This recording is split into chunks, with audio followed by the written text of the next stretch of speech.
பழனி கோவிலுக்கு சொந்தமான 100 கோடி ரூபாய் மதிப்பிருக்கும் நில மோசடி வழக்கில் சார் பதிவாளர் ஜஸ்டின் மணிகண்டன் வீட்டில் 5 மணி நேரம் சோதனை மேற்கொண்ட சிபிசிஐடி போலீசார் முக்கிய ஆவணங்களை கைப்பற்றியிருக்கிறார்கள்.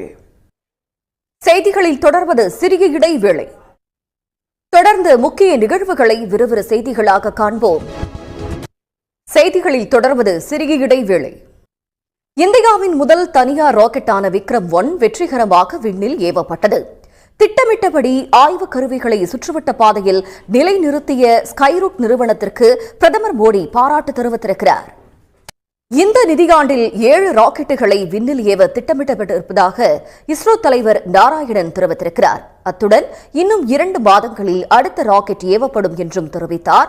அவருடன் எம்முடைய செய்தியாளர் நடத்திய நேர்காணலை இப்போது பார்க்கலாம்.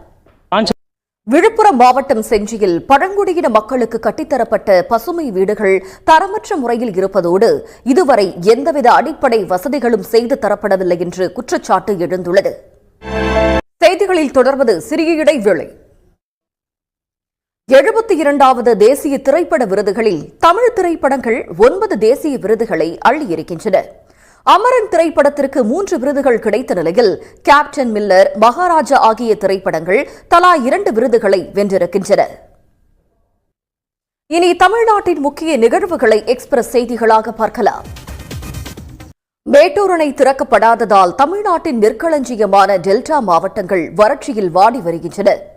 பயிர்கள் நீரின்றி கருகுவதைக் கண்டு தவிக்கும் விவசாயிகள் அரசு விரைந்து நடவடிக்கை எடுக்க வேண்டும் என்று கோரிக்கை விடுத்துள்ளனர். அண்மைச் செய்திகளுக்கு தொடர்ந்து இணைந்திருங்கள் சன் நியூஸ் தொலைக்காட்சியுடன்.